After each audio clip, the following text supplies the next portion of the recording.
दोस्तों, आज मैं आपको सुंदरकांड के संदर्भ में व्याख्या कर रहा हूँ। हनुमान जी जब लंका में प्रवेश कर गए तो उन्होंने एक-एक महल की खोज की। जहाँ-तहाँ असंख्य योद्धा देखे, फिर वे रावण के महल में गए। वह अत्यंत विचित्र था जिसका वर्णन नहीं हो सकता। हनुमान जी ने उस रावण के सैन्य कक्ष को देखा, परंतु महल में जानकी जी नहीं दिखाई दी। फिर एक सुंदर महल दिखाई दिया। वहाँ उसमें भगवान का एक मंदिर बना हुआ था। वह महल श्री राम जी के आयुध धनुष बाण के चिन्हों से अंकित था। उसकी शोभा वर्णन नहीं की जा सकती।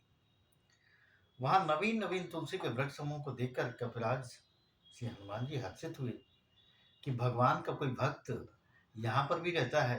लंका तो राक्षसों के समूह का निवास स्थान या सज्जन साधु पुरुष का निवास कहाँ। हनुमान जी ने मन में इस प्रकार तर्क करने लगे। उसी समय विभीषण जी जागे। उन्होंने विभीषण ने राम नाम का स्मरण किया। हनुमान जी ने उन्हें सज्जन जाना और हृदय में हर्षित हुए। हनुमान जी ने विचार किया कि इनसे हट करके अपनी ओर से पीछे करूंगा, क्योंकि साधु से कार्य की हानि नहीं होती।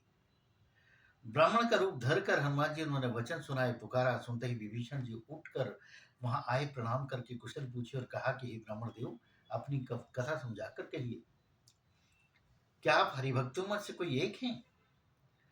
क्योंकि आपको देखकर मेरे हृदय में अत्यंत प्रेम उमड़ रहा है। अथवा क्या आप दीनों से प्रेम करने वाले स्वयं श्री राम जी ही हैं, जो मुझे बड़भागी बनाने घर बैठे दर्शन देकर कृतार्थ करने आए हैं? तब हनुमान जी ने श्री रामचंद्र जी की सारी कथा कहकर अपना नाम बताया। सुनते ही दोनों के शरीर पुलकित हो गए और श्री राम जी के गुण समूह का स्मरण करके दोनों के मन प्रेम और आनंद में मग्न हो गए।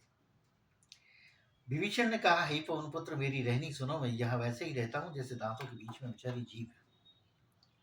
हे तात, मुझे अनाथ जानकर सूर्यकुल के नाथ श्री रामचंद्र जी क्या कभी मुझ पर कृपा करेंगे? मेरा तामसी राक्षस शरीर होने से साधन तो कुछ बनता नहीं और न मन में श्री रामचंद्र जी के चरण कमलों में प्रेम है। परंतु हे हनुमान, अब मुझे विश्वास हो गया है कि श्री राम जी मुझ पर अवश्य कृपा करेंगे, क्योंकि हरि की कृपा के बिना संत नहीं मिलते। जब श्री रघुवीर ने कृपा की है तभी तो आपने मुझे हट करके अपनी ओर से दर्शन दिए। हनुमान जी ने कहा, है विभीषण, विभीषण जी सुनिए, प्रभु की यही रीति है कि वे सेवक पर सदा ही प्रेम करते हैं। भला कहिए, मैं ही कौन बड़ा कुलीन हूँ, जाति का चंचल बानर हूँ और सब प्रकार से नीच हो। प्रातः काल जो हम लोगों का बंदरों का नाम ले लेते हैं तो उस दिन उसे भोजन नहीं मिलता है। ऐसा का सुनिए, मैं ऐसा अधम हूँ, पर श्यामचंद्र जी ने तो मुझ पर कृपा की है। भगवान के गुणों का स्मरण करके हनुमान जी के दोनों नेत्रों में प्रेम के आंसू आ गए और जल भर आया। जो जानते हुए भी ऐसे स्वामी श्री रघुनाथ जी को बुलाकर भटकते फिरते हुए दुखी क्यों ना हो। इस प्रकार श्री राम जी के गुण समूह को कहते हुए उन्होंने अनिर्वचनीय शांति प्राप्त की। फिर विभीषण जी ने श्री जानकी जी जिस प्रकार वहां लंका रहती थी वह सब कथा कही। तब हनुमान जी ने कहा, हे भाई सुनो, मैं जानकी माता को देखना चाहता हूँ। विभीषण जी ने माता के दर्शन की सब युक्तियां बताई। तब हनुमान जी ने विदा लेकर आगे बढ़े। फिर वहीं छोटा सा रूप धरकर वहां गए जहां अशोक वन में वन के जिस भाग में सीता जी रहती थी। सीता जी को देखकर हनुमान जी ने उन्हें मन में प्रणाम किया। उन्हें बैठे ही बैठे रात्रि के चारों पहर बीत जाते हैं। शरीर दुबला हो गया है, सिर पर जटाओं की एक वेणी है। हृदय में श्री रघुनाथ जी के गुण समूह का जाप स्मरण करती रहती है।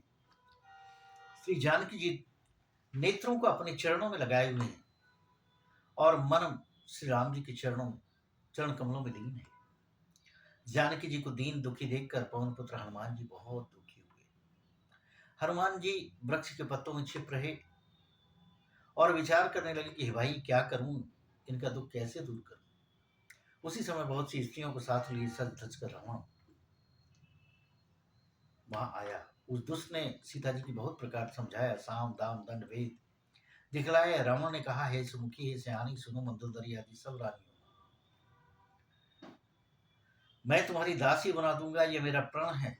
तुम एक बार मेरी ओर देखो तो सही। अपने परम स्नेही कौशलाधीश रामचंद्र जी का स्मरण करके जानकी जी तिनके की आड़ करके कहने लगी, हे दसमुख, सुन, जुगनों के प्रकाश से कभी कमलिनी खिल नहीं सकती। जानकी जी फिर कहती हैं, तू अपने लिए भी ऐसा ही मन में समझ ले रे दुष्ट, तुझे श्री रघुवीर की वाण की खबर नहीं है। रे पापी, तू मुझे सूने में हरलाया है। रे अधम निर्लज, तुझे लज्जा नहीं आती। अपने को जुगनों के समान और रामचंद्र जी को सूर्य के समान सुनकर और सीता जी के कठोर वचनों को सुनकर रावण तलवार निकालकर बड़े गुस्से में आकर बोला, सीता, तूने मेरा अपमान किया है। मैं तेरा सिर इस कठोर कृपाण से काट डालूंगा। नहीं तो जल्दी मेरी बात मान ले हे सुमुखी, नहीं तो जीवन से हाथ धोना पड़ेगा। सीता जी ने कहा, हे दश ग्रीव, प्रभु की भुजा जो श्याम कमल की माला के समान सुंदर और हाथी की सूंड के समान पुष्ट तथा विशाल है, या तो वह भुजा ही मेरे कंठ में पड़ेगी, या तेरी भयानक तलवार ही। रिसट सुन, यही मेरा सच्चा प्रण है, मेरी प्रतिज्ञा है। सीता जी कहती हैं, हे चंद्रहास तलवार, श्री रघुनाथ जी के विरह की अग्नि से उत्पन्न मेरी बड़ी भारी जलन को तू हर ले। हे तलवार,